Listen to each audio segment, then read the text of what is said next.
Hello, good morning. Welcome है सभी लोगों का। कैसे हैं आप सब? आई थिंक सब लोग ठीक होंगे। चलिए अपने टॉपिक पे आते हैं।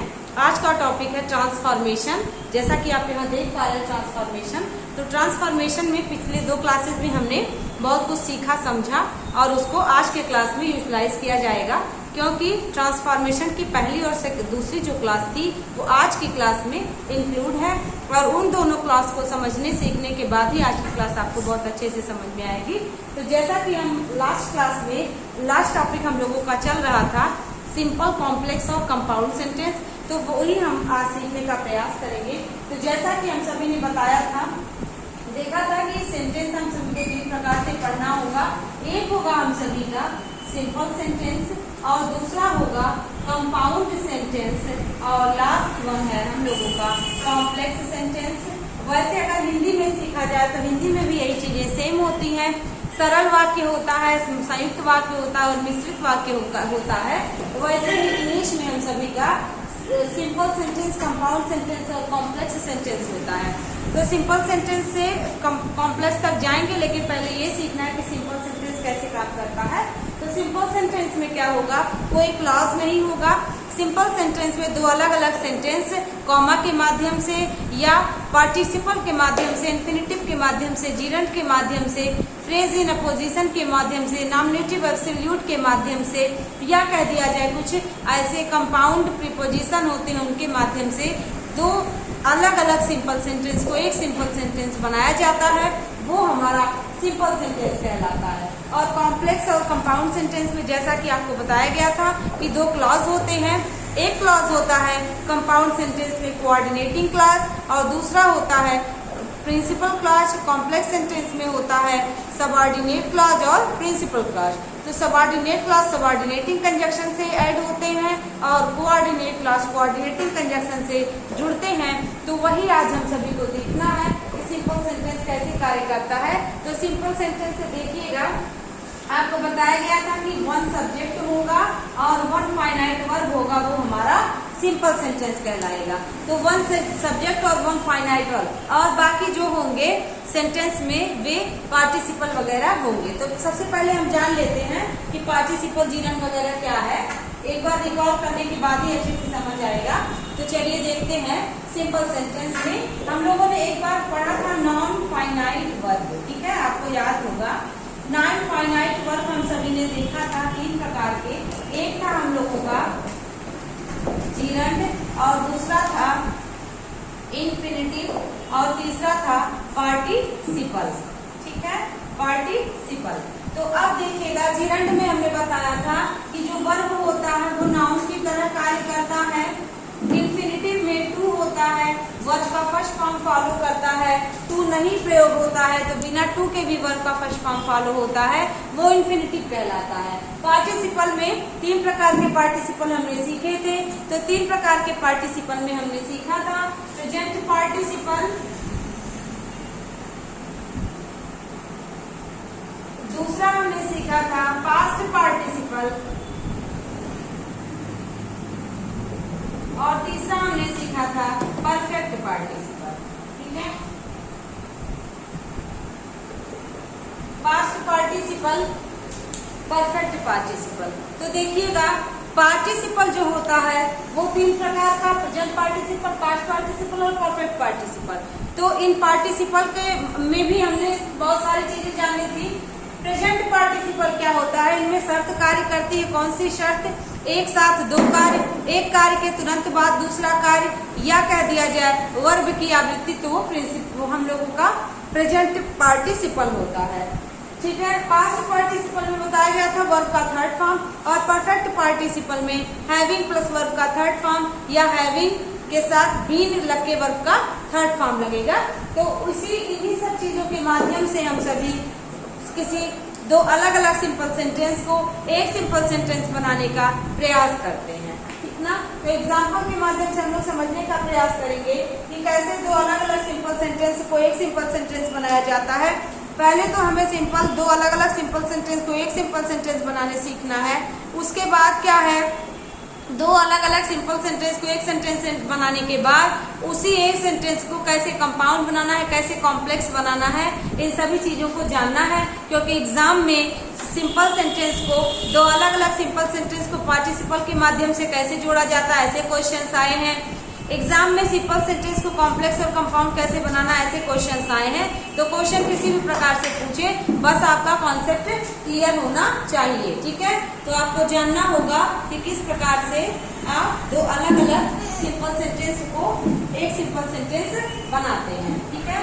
तो चलिएगा, कंफर्म हो गया है इतना पॉइंट। अब सीखा जाएगा दो अलग अलग सिंपल सेंटेंस को एक सिंपल सेंटेंस कैसे बनाना है। यदि सेंटेंस में लिख दिया जाए I saw a lion, I fled away. I took my purse, I went to market. I was ill, I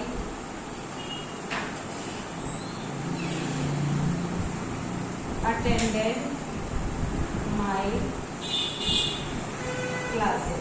यहाँ पे आप देख पा रहे हैं दो अलग अलग सेपरेट सेंटेंस हैं। उन दो अलग अलग सेपरेट सेंटेंस को कंबाइन बनाना है या दो अलग अलग सिंपल सेंटेंस को एक सिंपल सेंटेंस बनाना है। तो हमने आपको बताया कौन कौन से चीजों का यूज करते हैं।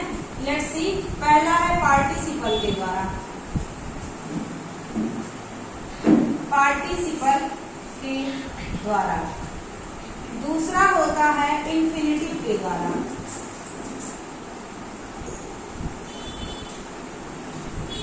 तीसरा हम लोगों का होता है प्रीपोजिशन के द्वारा। और चौथा होता है नॉमिनेटिव एब्सोल्यूट के द्वारा। मीन्स व्हाट, दो अलग अलग सिंपल सेंटेंस को एक सिंपल सेंटेंस बनाने के बहुत सारे तरीके हैं। बस ध्यान रखना है सिंपल सेंटेंस में कोई भी कंजक्शन यूज नहीं होगा। यदि कंजक्शन यूज है तो वह सेंटेंस या तो कंपाउंड होगा या तो कॉम्प्लेक्स होगा, ठीक है। पहचानना भी एग्जाम में आता है। अब देखिएगा, I saw a lion, I fled away. कह रहा है मैंने एक शेर को देखा, मैं भाग गया। तो आप देख पा रहे होंगे, आप ऐसे बोल सकते हैं ना, शेर को देखकर मैं भाग गया। तो जैसे ही शेर को देखा मैं तैसे भाग गया। तो यहाँ पर देखिए, एक कार्य पहले हुआ, दूसरा कार्य बाद में हुआ, या एक साथ दोनों कार्य हुआ। तो यहाँ पर एक कार्य के तुरंत बाद दूसरा कार्य हुआ। जैसे उसने देखा तैसे वह भाग गया। तो यहाँ पर आप लिख सकते हैं seeing a lion, I fled away, ठीक है। ये सेंटेंस हमारा सिंपल सेंटेंस हो गया। यहाँ पर हमने प्रेजेंट पार्टिसिपल का यूज किया है। यहाँ पर प्रेजेंट पार्टिसिपल का यूज करके सेंटेंस को कंबाइन बना दिया गया, यानी एक सेंटेंस बना दिया गया। और यहाँ पर देखिए, सेंटेंस में एक ही सब्जेक्ट है और एक फाइनाइट वर्ब है जो कि फ्लेड है। तो आई होप आप समझ पा रहे होंगे। अब इसी सेंटेंस को अगर यहाँ पर हम लोग कंपाउंड या कॉम्प्लेक्स बनाए तो कंजक्शन का यूज करना पड़ेगा। तो इसी सेंटेंस को हम ऐसे कह सकते हैं ना, as I saw a lion, I fled away. यहाँ पे कह रहा है जैसे मैंने एक लायन को देखा तैसे मैं भाग गया। As soon as I saw a lion, I fled away. जो ही मैं देखा त्यों ही भाग गया। No sooner did I see a lion then I fled away. शेर को देखा ही नहीं कि मैं भाग गया। जो भी आप मीनिंग निकालेंगे तो यहाँ पर हम सभी बस उसी कंजक्शन के माध्यम से कंपाउंड है कि कॉम्प्लेक्स है कि सिंपल है हम लोग पहचान लेते हैं, ठीक ना। ये सेंटेंस आपको समझ में आया होगा। अगला है I took my purse, I went to the market. पहले वाले में मैंने प्रेजेंट पार्टिसिपल का यूज किया। तो देखिएगा, आई टुक माई पर्स, मैंने अपना पर्स उठाया और मैं मार्केट को चली गई। तो मैंने पर्स उठाया, मैं मार्केट को चली गई। तो यहाँ पर मैं कह सकती हूँ ना, टेकिंग माई पर्स,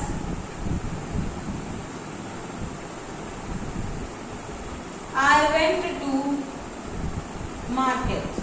यहाँ पर ये भी सेंटेंस क्या हो गया, एक सिंपल सेंटेंस हो गया। इसको हम सभी कंपाउंड बनाएंगे। तो I took my purse and I went to market. मैं अपना पर्स उठाई और मैं मार्केट चली गई। तो एंड हमारा कोऑर्डिनेटिंग कंजक्शन है, कोऑर्डिनेट क्लॉज को डिनोट करेगा, तो कंपाउंड सेंटेंस हो जाएगा। लेकिन यहाँ पर देखिएगा आईएनजी को यूज किया है, एक कार्य के तुरंत बाद दूसरा कार्य, तो हम सभी का ये पार्टिसिपल के माध्यम से हो गया। I was ill, I attended my classes. मैं बीमार था, मैंने क्लासेस को अटेंड किया। तो यहाँ पर देखिएगा मैं बीमार था, मैंने क्लासेस को अटेंड किया। आप ऐसे कह सकते हैं ना कि बीमार होने के बावजूद भी मैंने अपने क्लासेस को अटेंड किया। तो यहाँ पर बीमार होने के बावजूद भी मैंने अपने क्लासेस अटेंड किए। आप यहाँ पर इन स्पाइट ऑफ का यूज कर सकते हैं। इन spite of my illness means what, बीमार होने के बावजूद भी आई अटेंडेड माई क्लासेस। तो सिंपल सेंटेंस में क्या क्या यूज होता है आपने देखा, पार्टिसिपल का यूज हमने कर दिया। अगर हम ध्यान दें तो यहाँ पर हम परफेक्ट पार्टिसिपल का भी यूज करके कई सारे एग्जांपल्स को देख सकते हैं। तो यहाँ तक आपको आई होप समझ में आया होगा। आगे बढ़ते हैं। अब देखिएगा पास्ट पार्टिसिपल को अगर समझने का प्रयास करें तो पास्ट पार्टिसिपल में हम सभी का वर्ब का थर्ड फॉर्म होता है। तो यहाँ पर देखिए हम लोग कैसे लिख सकते हैं। यहाँ पर हम लोग लिख सकते हैं I have a purse, it is lost. ठीक है, I have a purse, it is lost, I found it. यहाँ पर देखिएगा I have a purse, it is lost, I found it. ये अलग अलग सेंटेंसेस हैं। कह रहा है मेरे पास एक पर्स है, वो खो चुका है, मैं उसे पा गया। तो आप यहाँ पे क्या कह सकते हैं, मैंने मेरा खोया हुआ पर्स पाया। कह सकते हैं ना, बिल्कुल कह सकते हैं। तो आप कह सकते हैं I found my lost purse. ठीक है, तो अब यहाँ पर देखिए ये क्या हो गया, ये जो अलग अलग सेंटेंसेस थे टुकड़ों टुकड़ों में, उनको एक कर दिया गया। एक करने के बाद एक सिंपल सेंटेंस बन गया। और ये हमारा कौन से स्टाइल को फॉलो किया, ये पास्ट पार्टिसिपल को फॉलो किया। पास्ट पार्टिसिपल जो है वो पास्ट पार्टिसिपल हमारा कौन सा वर्ड है, लास्ट वर्ड है। क्यों है, क्योंकि पर्स हमारा एक नाउन है और नाउन के पहले वर्ड का थर्ड फॉर्म यदि एडजेक्टिव की तरह आएगा तो हम क्या करेंगे, इसको हम लोग क्या मानते हैं, इसको हम लोग मानते हैं पास्ट पार्टिसिपल। ठीक है, तो इस तरीके से आप देख सकते हैं। अब देखिए परफेक्ट पार्टिसिपल का एग्जांपल अगर देखने का प्रयास करें तो परफेक्ट पार्टिसिपल के एग्जांपल में हैविंग प्लस हैविंग बीन लगता है। तो यहाँ पर देखिए कह सकते हैं I went to school,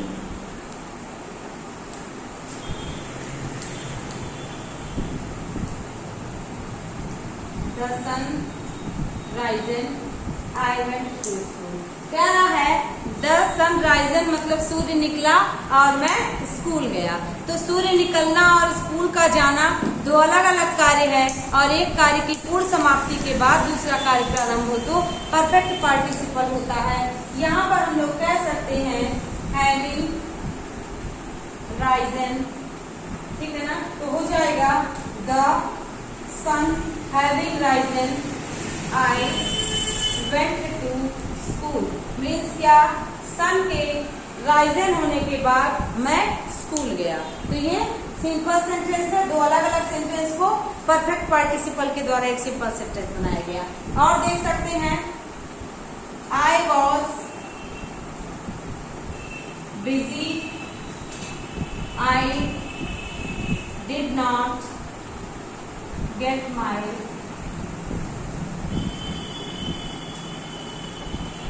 time।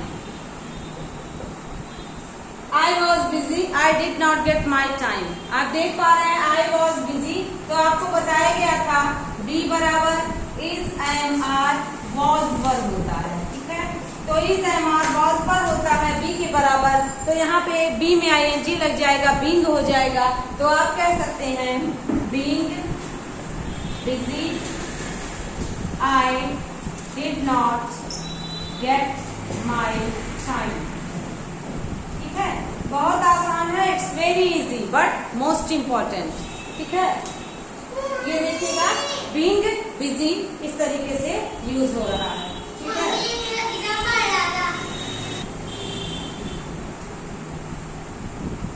तो यहाँ पर हो जाएगा being busy, I did not get my time. होने के नाते जब मीनिंग निकलेगा तो उसके लिए बीइंग यूज होता है। इसके बाद देखिए इन्फिनिटिव है, तो इन्फिनिटिव क्या होता है? इन्फिनिटिव टू होता है, और टू हमेशा वर्ब के फर्स्ट फॉर्म के साथ होता है और उद्देश्य दिखाता है। जब सेंटेंस में पर्पस दर्शाना हो तो हमेशा टू का यूज किया जाता है। ठीक है, जैसे कह दिया जाए I came to you to help you, तो यहाँ पर क्या हो जाएगा? 2+1 का फर्स्ट फॉर्म आने का उद्देश्य था तुम्हारी मदद करना, तो इसलिए यहाँ पर हम सभी टू का यूज करते हैं। जैसे कई बार एक सेंटेंस आता है एग्जाम में, I have 5 children, I want to educate them. ठीक है, तो देखिएगा कह रहा है I have 5 children, I want to educate them. तो कह रहा है मेरे पास 5 लड़के हैं, 5 बच्चे हैं और मैं उन्हें पढ़ाना चाहता हूँ। तो यहाँ पर देखिए उद्देश्य दर्शाना है और उद्देश्य दर्शाने के लिए यहाँ पर हम सभी टू का यूज करेंगे। तो यहाँ पर ऐसे सेंटेंस लिखा जा सकता है I have 5 children to educate them. ठीक है, I have 5 children to educate them. तो ये समझ में आ गया। अब देखिए नॉमिनेटिव एब्सोल्यूट क्या होता है या फ्रेज इन अपोजिशन क्या होता है। जैसे कई बार क्या आप देखते हैं कि एक सेंटेंस होता है और एक सेंटेंस में एक सेंटेंस के लिए एक सब्जेक्ट आता है और उस सब्जेक्ट को दर्शाने के लिए कई बार एक से अधिक सेंटेंसेस का जिक्र होता है। जैसे कह दिया जाए Tagore was a Bengali poet, he wrote Gitanjali, he got Nobel prize. तो आपको क्या कह देना पड़ेगा? बार बार टैगोर का जिक्र नहीं करना है, बार बार टैगोर के लिए ही का यूज नहीं करना है, कॉमा लगा के लिख देना है। जैसे एक बार आपने लिखा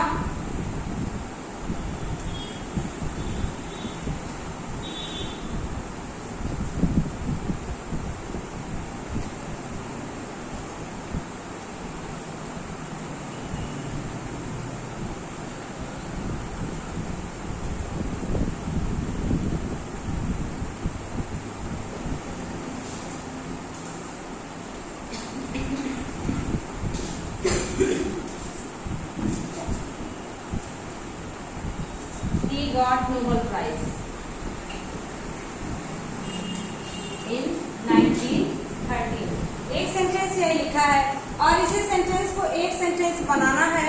तो यहाँ पर देखिए बार बार आपको टैगोर का जिक्र और ही का जिक्र नहीं करना है, कॉमा का यूज कर देंगे। यानी कि Rabindranath Tagore was the Bengali poet. अब देखिए यहाँ पे आपको कॉमा लगा के लिख देना है, wrote Gitanjali comma got Nobel prize in 1913। इस तरीके से आप जिक्र करेंगे तो वो कहलाएगा नॉमिनेटिव एब्सोल्यूट होता है। और अब देखते हैं हम लोग प्रीपोजिशन को कैसे कार्य करवाना है, प्रीपोजिशन को कैसे देखना है। तो यहाँ पर देखिएगा प्रीपोजिशन की जब हम बात करते हैं तो प्रीपोजिशन में सिंपल सेंटेंस में कौन कौन से प्रीपोजिशन आएंगे उसको जानना होगा। देखेंगे सिंपल सेंटेंस में हम सभी का कुछ विशेष वर्ड्स आते हैं, उन्हीं विशेष वर्ड्स को हम लोगों को ध्यान देना है। जैसे on account of, because of, owing to, due to, in spite of, despite. देखेंगे डिस्पाइट हो तो ऑफ का यूज नहीं करते हैं, लेकिन इंस्पाइट हो तो ऑफ का यूज किया जाता है। डिस्पाइट के साथ अगर कहीं ऑफ का यूज मिले तो आप उसको गलत करिएगा। डिस्पाइट के साथ ऑफ का यूज नहीं होता है, इंस्पाइट के साथ ऑफ का यूज जरूर होता है। एक बात दूसरी बात, वेट के साथ फॉर का यूज होता है, लेकिन अगर अवेट लिखा रहे तो उसका मतलब भी होता है इंतजार करना, लेकिन उसके साथ फॉर का यूज नहीं होता। कहने का मतलब यह है कि वेट के साथ फॉर फिक्स प्रीपोजिशन है और अवेट के साथ no preposition will be used. Okay, तो देखिएगा इन स्पाइट के साथ ऑफ, ऑन अकाउंट ऑफ के साथ ऑफ, बिकॉज ऑफ के साथ ऑफ, ओइंग के साथ टू, ड्यू के साथ टू, डिस्पाइट के साथ कुछ भी नहीं यूज होगा। और देखिएगा ऑन होता है on, after, not with standing, not with standing, ये सारे वर्ड्स होते हैं। ये सारे वर्ड्स जब ये वर्ब को लेंगे तो वर्ब का फर्स्ट फॉर्म आईएनजी लगेगा, इन spite of, on account of, because of. इनका मतलब ही होता है के कारण, ठीक है, या इन स्पाइट ऑफ का मतलब होता है के बावजूद। तो जो मीनिंग निकले, बीइंग वर्ड होता है, बीइंग, बीइंग का मतलब होता है होने के नाते, ठीक ना। तो यहाँ पे सिंपल सेंटेंस में यही सब यूज होते हैं। ये सब इनके साथ अगर वर्ब आएगा तो ये वर्ब के फर्स्ट फॉर्म को फॉलो करेंगे आईएनजी के साथ, यानी कि आप ऐसे कह सकते हैं कि जेनेंट या पार्टिसिपल आएगा आईएनजी वाला। और अगर ये नहीं आता तो इनके साथ कोई ना कोई नाउन आएगा। लेकिन सिंपल सेंटेंस में इनका यूज होता है इनके द्वारा, और पार्टिसिपल के द्वारा, नॉमिनेटिव एब्सोल्यूट के द्वारा, फ्रेज इन अपोजिशन के द्वारा, और पार्टिसिपल के द्वारा, जिरंट के द्वारा। ये सभी हम सभी का सिंपल सेंटेंस को रिप्रेजेंट करते हैं। तो अब हम लोग देखेंगे सिंपल सेंटेंस के बाद बहुत सारे सेंटेंसेस आएंगे सिंपल सेंटेंस में। कंपाउंड और कॉम्प्लेक्स सेंटेंस क्या होता है, तो कंपाउंड और कॉम्प्लेक्स सेंटेंस को समझने के लिए जैसा कि आपको बताया गया था कि यदि कंपाउंड सेंटेंस की बात करें, ठीक है, तो कंपाउंड सेंटेंस में दो क्लॉज होते हैं। एक होता है प्रिंसिपल क्लॉज,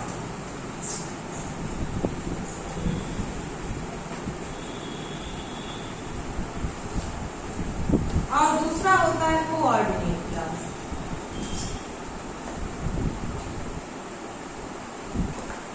कंपाउंड सेंटेंस में दो क्लॉज होते हैं, आपने देख लिया। एक होता है प्रिंसिपल क्लॉज और दूसरा होता है कोऑर्डिनेट क्लॉज। उसी तरह से कॉम्प्लेक्स सेंटेंस की अगर हम बात करते हैं तो कॉम्प्लेक्स सेंटेंस में भी दो क्लॉज होते हैं। कौन कौन सा, एक होता है प्रिंसिपल क्लॉज और दूसरा इसमें होता है सबऑर्डिनेट क्लॉज।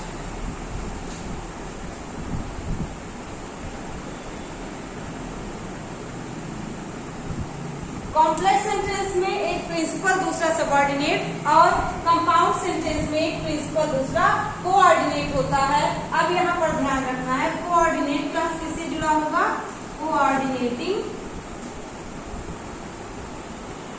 कंजक्शन से, और सबऑर्डिनेट क्लॉज किससे ऐड होगा, सबऑर्डिनेटिंग कंजक्शन से।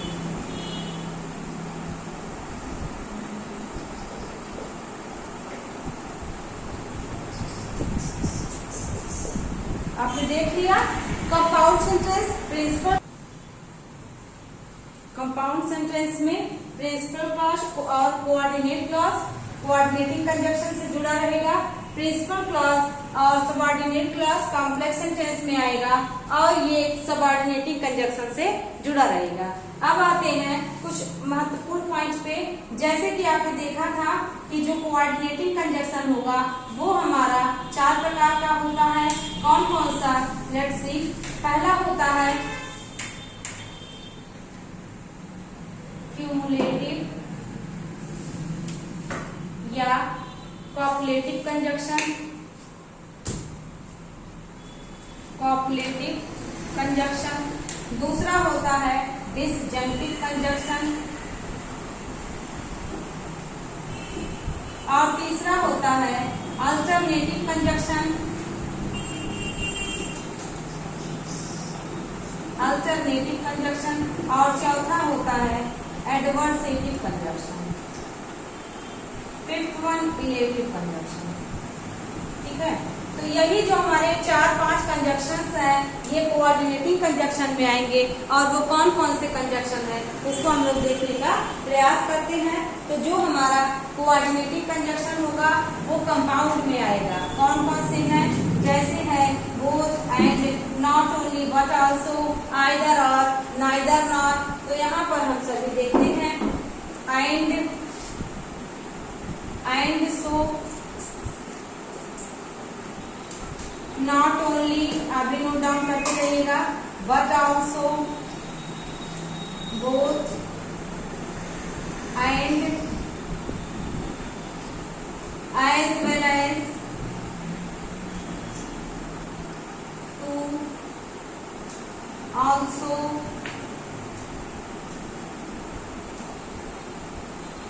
either or, neither nor, or else, otherwise,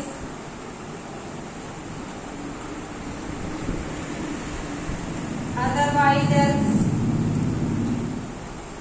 so, for, therefore, hence, thence। तो इस तरीके से जो भी कंजक्शंस होते हैं इसमें हाउ भी आता, however, while, ठीक है। तो ये सारे जो कंजक्शंस होंगे आपको ध्यान रखना है, ये सारे कंजक्शन किसमें आएंगे, तो ये सारे कंजक्शन हमारे कंपाउंड सेंटेंस में आएंगे। इनका यूज हमेशा कंपाउंड सेंटेंस में होगा। तो आई थिंक अब आपको पहचानने में कोई समस्या नहीं होगी कंपाउंड सेंटेंस में कौन कौन से वर्ड होते हैं, ठीक है। ये conjunction they are always used in compound sentence. We cannot use these conjunctions in complex or simple sentence. Okay? तो चलिएगा ये नोट डाउन कर लीजिएगा। ये सारे वर्ड्स अगर आपको कहीं मिलते हैं और आपको ऑप्शन में दिया रहेगा, 4 ऑप्शन में कि कोई सेंटेंस अगर दिया है, पूछ रहा है सिंपल है, कॉम्प्लेक्स है, कंपाउंड है, तो आपको कुछ भी करने की आवश्यकता नहीं है, बस आप उन्हीं वर्ड्स को पकड़िएगा। ये वर्ड्स अगर आपके सेंटेंस में मिलते हैं तो वो कंपाउंड सेंटेंस होगा, ठीक है। तो इसको भी आप नोट डाउन कर लीजिएगा। अब देखते हैं हम लोग कॉम्प्लेक्स सेंटेंस में क्या क्या होता है। तो कॉम्प्लेक्स सेंटेंस में हमने आपको बताया कि कॉम्प्लेक्स सेंटेंस में हम लोगों का एक प्रिंसिपल क्लॉज होगा और दूसरा सबऑर्डिनेट क्लॉज होगा। तो आपको ध्यान होगा सबऑर्डिनेट क्लॉज, ठीक। सबऑर्डिनेट क्लॉज 3 प्रकार से आपको बताया गया था, एक नाउन क्लॉज और दूसरा बताया था एडजेक्टिव क्लॉज, थर्ड आपको बताया गया था एडवर्ब क्लॉज, ठीक है। तो अगर आपको ध्यान होगा तो आपने देखा था कि when, how, where, that, why, who, which, how many, how much, ठीक है। ये सारे वर्ड्स और दैट, ठीक है, इनके साथ दैट, ये सारा कंजक्शन किसमें हमको मिल रहा था, ये सारे वर्ड्स हम सभी को मिल रहे थे नाउन क्लॉज के कंजक्शन और एडवर्ब क्लॉज, एडजेक्टिव क्लॉज के कंजक्शन में। तो एडजेक्टिव क्लॉज के कंजक्शन और नाउन क्लॉज के कंजक्शन में यही डिफरेंस था कि जो नाउन क्लॉज के कंजक्शन थे इनके साथ कोई अदर नाउन नहीं आता था, यही नाउन सेंटेंस में रिप्रेजेंट करते थे सेंटेंस को, और एडजेक्टिव क्लॉज में कोई नाउन एडजेक्टिव के साथ आता था। तो वही नाउन हम सभी को ध्यान रखना था कि कौन सा है, परंतु ये सबऑर्डिनेट क्लॉज था। अब देखिए एडवर्ब क्लॉज में क्या है, इन कंजक्शंस के साथ साथ कुछ और कंजक्शन जैसे आपको बताया गया था as soon as, no sooner than, lest, should, so that, such that, या as, unless, until, after, before,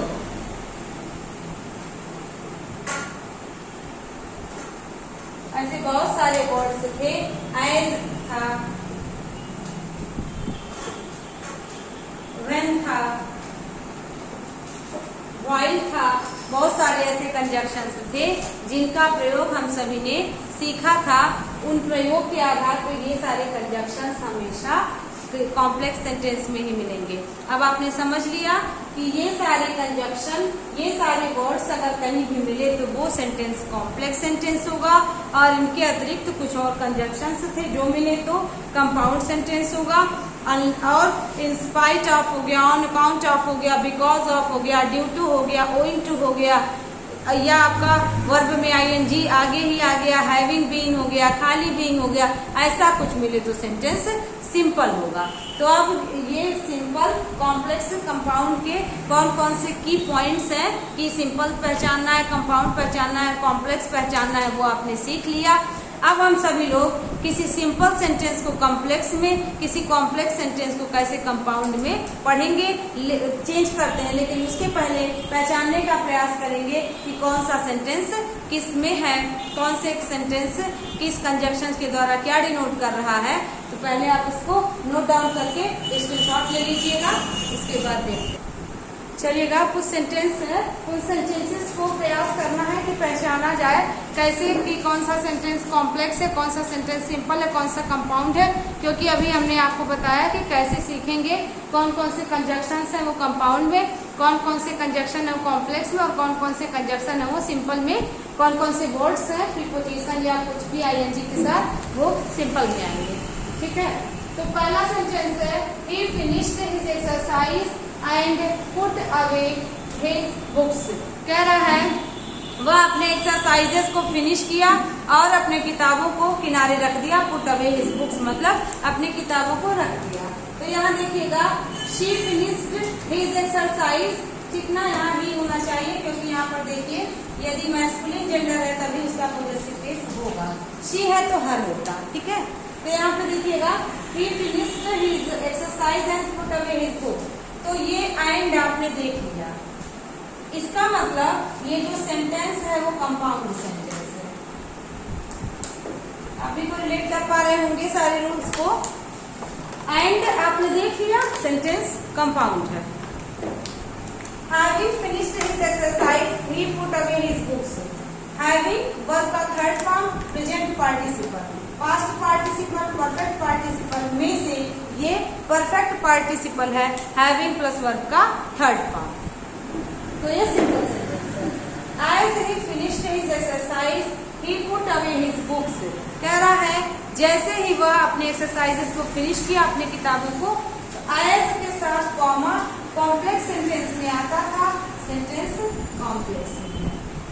clause देखिएगा, यहाँ पे देखिए एंड से जुड़ा हुआ कोऑर्डिनेट क्लॉज है, विदाउट एंड प्रिंसिपल क्लॉज है, हैविंग प्लस वर्ब का थर्ड फॉर्म सिंपल सेंटेंस है। और यहाँ पर देखिए as he finished his exercise में एज वाला जो क्लॉज है वो सबऑर्डिनेट क्लॉज है, और बाद वाला क्लॉज प्रिंसिपल क्लॉज है, जो कि मेन क्लॉज भी कह सकते हैं, इंडिपेंडेंट क्लॉज भी कहा जा सकता है। अगला सेंटेंस है, mister Thakur shaved himself and then took his bath. Shaved himself and then took his bath.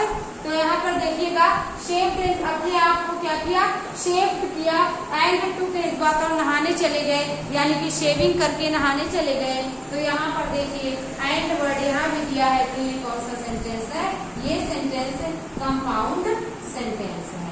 After saving, after के बाद आईएनजी सिंपल सेंटेंस है। आप भी ऐसे एग्जाम में प्रयास करिएगा। To avoid punishment he must apologise.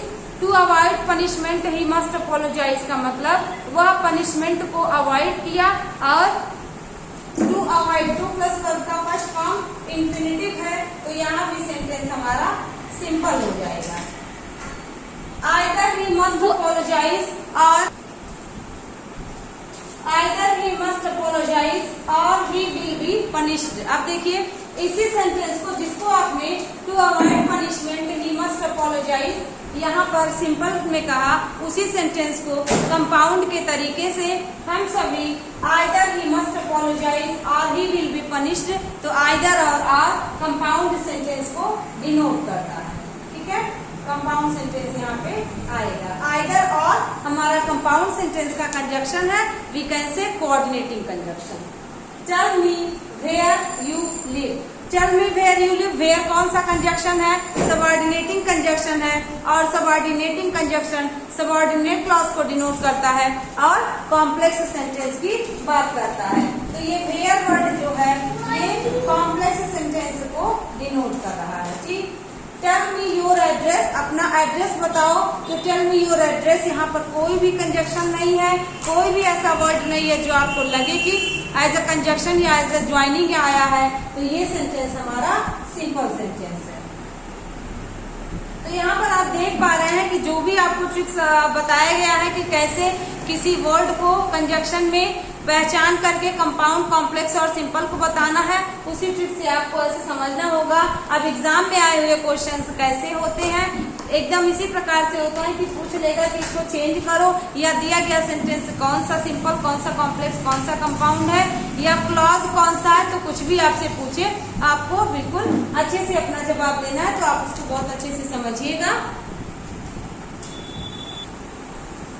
कुछ क्वेश्चंस हैं, उन क्वेश्चन को पहचानने का और चेंज करने का प्रयास किया जाएगा, क्योंकि ऐसे ही क्वेश्चंस एग्जाम में आए हुए हैं और ऐसे ही क्वेश्चन एग्जाम पे आने की पूरी पॉसिबिलिटी होती है। तो आपको एक आइडिया मिलेगा जानने का कि आपको पता चलेगा कैसे क्वेश्चंस एग्जाम में आते हैं। सिंपल, कॉम्प्लेक्स, कंपाउंड में कभी पहचानने को आ जाएगा तो कभी चेंज करने को। ठीक है, तो है ही लाइक्ड माई सजेशन, ये कौन सा सेंटेंस है? सबसे पहले यही पहचानना होगा। तो ही लाइक्ड माई सजेशन, ये हमारा कौन सा सेंटेंस है? ये एक सिंपल सेंटेंस है, क्योंकि आपको पता है सिंपल सेंटेंस में एक सब्जेक्ट और एक फाइनाइट वर्ब होता है। तो इस सिंपल सेंटेंस में एक सब्जेक्ट, एक फाइनाइट वर्ब है। ही लाइक्ड माई सजेशन, ये एक सिंपल सेंटेंस है। इसको हम सभी को बदलना है किसमें? Change into a complex sentence, एक कॉम्प्लेक्स सेंटेंस में। तो यहाँ पर देखिएगा ऑप्शंस हैं। It was what he liked my suggestion, पहला ऑप्शन। दूसरा ऑप्शन है he liked what I suggested, third option है my suggestion was, it was, he liked, fourth one is he liked me and suggested। आपको पता है transformation में sentence का structure तो चेंज होगा लेकिन मीनिंग नहीं चेंज होनी चाहिए। यही पॉइंट हम सभी को ट्रांसफॉर्मेशन में ध्यान रखना होता है। तो देखना है ही लाइक्ड मी, मुझे पसंद किया, और सजेस्टेड और सुझाव दिया, बिल्कुल गलत। ये हमारा गलत हो जाएगा पहले पॉइंट। और दूसरा क्यों गलत हो जाएगा? यहाँ पर देखिए एंड दिया है, और एंड कंपाउंड सेंटेंस में आता है, ना कि कॉम्प्लेक्स में। Okay, my suggestion was it that he liked, मेरा सजेशन ये क्या था जो उसने पसंद किया, बिल्कुल गलत। यहाँ दैट तो दिया है कंजक्शन के रूप में कॉम्प्लेक्स में, लेकिन मीनिंग इनकरेक्ट है, इसका स्ट्रक्चर ही बदल दिया है। और सेंटेंस में बदलाव तो होगा ट्रांसफॉर्मेशन में, परंतु ऐसा बदलाव होगा कि मीनिंग ना चेंज हो। ओके, आगे बढ़ते हैं। सेकेंड ऑप्शन है ही लाइक्ड व्हाट, उसने जो कुछ भी मैंने सजेस्ट किया वो पसंद किया, यानी कि ही लाइक्ड माई सजेशन, उसने मेरे सुझाव को पसंद किया, जो कुछ भी मैंने सजेस्ट किया उसने पसंद किया। तो हमारा ये मीनिंग भी कंप्लीट कर रहा है, और व्हाट कंजक्शन भी लगा है, जो कि कॉम्प्लेक्स में सबऑर्डिनेटिंग कंजक्शन में आता है। इसके बाद है इट, पहला क्यों नहीं हो सकता? इट वॉज व्हाट, ये क्या था? आई लाइक, जो मैंने पसंद किया, माई सजेशन, मेरा सजेशन। लेकिन यहाँ पे कह रहा है उसने मेरा सजेशन पसंद किया, मैंने उसका सजेशन नहीं पसंद किया। तो यहाँ पर it was what he liked my suggestion, ये सेंटेंस आया है, और ये भी हमारा एक इनकरेक्ट सेंटेंस है। ठीक है, तो इसलिए ये ऑप्शन भी हमारा नहीं होगा। Second option will be right answer. क्यों? क्योंकि कॉम्प्लेक्स सेंटेंस के कंजक्शंस को तो पता है कौन कौन से कंजक्शन आएंगे, और हमें ये भी पता होना चाहिए कि कौन कौन से कंजक्शन नहीं आएंगे, तथा मीनिंग भी हमारा कंप्लीट होना चाहिए। अगर मीनिंग हमारा बदल गया, या मीनिंग इनकम्प्लीट हो गया, या मीनिंग ही हमारा सेंटेंस में जो होना चाहिए वो नहीं निकल रहा है, भले ही वो कंजक्शन यूज हो कॉम्प्लेक्स सेंटेंस का, तो भी सेंटेंस हमारा इनकरेक्ट हो जाता है। आगे बढ़ते हैं। Being ill he did not appear for the examination। कह रहा है बीमार होने के नाते वह एग्जामिनेशन हॉल में अपीयर नहीं हो पाया, एग्जाम नहीं दे पाया। यानी कि आप इसको कह सकते हैं किसमें चेंज करना है, इसको चेंज करना है एक कंपाउंड सेंटेंस में। यानी आप कह सकते हो वह बीमार था इसलिए वह एग्जाम में अपीयर नहीं हो पाया। अगर आप इसको कंपाउंड के स्टाइल से कहेंगे तो यहाँ पर रिलेटिव कंजक्शन सो लगा सकते हैं, देयरफॉर लगा सकते हैं, हेंस लगा सकते हैं, फॉर लगा सकते हैं, देंस लगा सकते हैं। यहाँ पर देखिएगा, या अगर देखिएगा जो जो ऑप्शन मिलेगा उस ऑप्शन के अनुसार भी चेंज होना होगा कि कौन सा कंजक्शन मिला है। पहला ऑप्शन है he being ill not appear for the examination। यहाँ पर देखिए कंपाउंड है और फिर से बीइंग आ गया है, तो बीइंग हमेशा सिंपल में आता है। बीइंग का प्रयोग और किसी भी सेंटेंस में नहीं हो सकता है तो सिर्फ सिंपल सेंटेंस में हो सकता है। इसके बाद है he was ill and did not appear for the examination। कह रहा है he was ill and did not appear for the examination। यहाँ पर देखिएगा यहाँ तक तो सही है, and भी सही है, did not appear for the examination ये भी सही है, और लास्ट में फिर से देखिएगा being ill फिर से and दे दिया है, सेकंड में that दिया है, that कॉम्प्लेक्स सेंटेंस में आता है। यहाँ हम सभी को कंपाउंड सेंटेंस में ढूंढना है, इसलिए थर्ड ऑप्शन हमारा करेक्ट हो जाएगा, क्योंकि यहाँ पर and से भी जोड़ा है और मीनिंग भी हमारा कंप्लीट हो रहा है। तो इसको आप समझे होंगे बहुत अच्छे से। आगे हम लोग कुछ और सेंटेंसेस को देखते हैं। कुछ और क्वेश्चंस हैं जो भी एग्जाम में आए हुए हैं, उसको देखने का प्रयास करेंगे और समझेंगे कि कैसे सेंटेंसेस एग्जाम में पूछे जाते हैं। कह रहा है the simple sentence form of, यानी कि अब कह रहा है कि जो सेंटेंस दिया है उस सेंटेंस को सिंपल सेंटेंस में कैसे बताना है। तो दिया गया सेंटेंस कह रहा है those who are the helpless deserve our sympathy. Those कौन, दोज मतलब वे लोग जो हेल्पलेस हैं, वे क्या सिंपैथी को डिजर्व करते हैं, यानी कि हमारी सहानुभूति उनको मिलनी चाहिए। एक होता है सहानुभूति, एक होता है समानुभूति। तो जो सहानुभूति होता है उसका इंग्लिश होता है सिंपैथी, और कहीं अगर आपको इम्पैथी वर्ड मिले EMPHATHY इम्पैथी मतलब होता है समानुभूति, मतलब किसी को उसके दर्द का एहसास हो, जैसे मदर को अपने सन से होता है, माता को अपने बेटे के दर्द का एहसास होता है, उसको इम्पैथी कहते हैं। और एक आम इंसान से अगर सहानुभूति से बात करें तो उसको सहानुभूति कहते हैं। एग्जाम में ये क्वेश्चन आता है कई बार सहानुभूति और समानुभूति का, कि इसमें से कौन सा समानार्थी है। तो देखिएगा the simple sentence form of, simple sentence बनाना है those who are helpless deserve our sympathy. तो इसमें सिंपल सेंटेंस कौन सा है? ऑप्शन है Those who are helpless are to be sympathized। कह रहा है जो लोग हेल्पलेस हैं उनको सहानुभूति के साथ उनसे बर्ताव करना चाहिए, पहला है। दूसरा है they are helpless and they deserve our sympathy। and word लगा है, and वर्ड जब आता है तो सेंटेंस हमारा कंपाउंड सेंटेंस में होता है, न कि कॉम्प्लेक्स या सिंपल में, और यहाँ सेंटेंस में सिंपल ढूंढना है। तो फर्स्ट वन ये भी गलत है, सेकंड भी गलत है, थर्ड देखा जाए the helpless deserve our sympathy. आपको बताया गया था कि जब एडजेक्टिव हो, एडजेक्टिव के पहले द आर्टिकल लग जाए तो वो किसी समुदाय को संबोधित करने लगता है, जैसे the poor, the rich, the needy, the greedy, वैसे द हेल्पलेस। यहाँ पर देखिए दिए गए सेंटेंस में दोज है, लेकिन दोज वर्ड आपके ऑप्शन में नहीं है, सिर्फ फर्स्ट में है, सेकंड, थर्ड एंड फोर्थ में नहीं है। लेकिन आपको पता है जब हेल्पलेस के आगे एडजेक्टिव, हेल्पलेस के आगे द लग गया और हेल्पलेस एक एडजेक्टिव है, तो ये सेंटेंस हमारा दोज को इंडिकेट कर रहा है। और दूसरा ये दोज को हेल्पलेस, तो द हेल्पलेस मतलब असहाय लोग, डिजर्व आवर सिंपैथी उनको हमारे सहानुभूति की आवश्यकता है, वे हमारे सहानुभूति को डिजर्व करते हैं। Fourth one is they who are, तो हु आपको कॉम्प्लेक्स में मिलेगा। बिल्कुल जब आपको सेंटेंस के कंजक्शन समझ में आ गए कि कंपाउंड में कौन सा कंजक्शन, कॉम्प्लेक्स में कौन सा कंजक्शन, सिंपल में कौन सा वर्ड सिंपल को मॉडिफाइड ये करता है, डिनोट करता है, तो आपको भी ऐसे आसानी होगी कि इसी तरह समझे। एग्जाम में जब क्वेश्चंस आते हैं तो ऐसे ही आप ट्रिक्स को अप्लाई करिएगा और ऐसे ट्रिक्स को अप्लाई करने के माध्यम के बाद आप जान पाएंगे कि कैसे सेंटेंस को हम सभी पहचानते हैं। कह रहा है द कॉम्प्लेक्स सेंटेंस, अगला क्वेश्चन है the complex sentence form of speak the truth and you. तो सबसे पहले कह रहा है speak the truth and you will never regret it. Regret means होता है पश्चाताप करना या पछताना, रिपेंट का ही ये सिनोनिम्स है। तो कह रहा है द कॉम्प्लेक्स सेंटेंस, अब आपको जो दिया गया सेंटेंस से पहले तो आप इसको पहचाने। जब आप इसको पहचानेंगे तो आपको एंड मिलेगा और एंड मिलते ही आप जान गए कि सेंटेंस हमारा कंपाउंड सेंटेंस में है। तो यहाँ देखिए कॉम्प्लेक्स से सिंपल सेंटेंस आपको पहचानना था और यहाँ आपको कंपाउंड सेंटेंस से कॉम्प्लेक्स सेंटेंस पहचानने को कह रहा है। यदि कंपाउंड से आपको सिंपल कहता तो आपको सिंपल को पहचानना पड़ता। ऑप्शंस है if you speak the truth you will never regret it. ये कह रहा है स्पीक द ट्रूथ एंड, अगर सच बोलो और तुम्हें कभी भी पछताना नहीं पड़ेगा।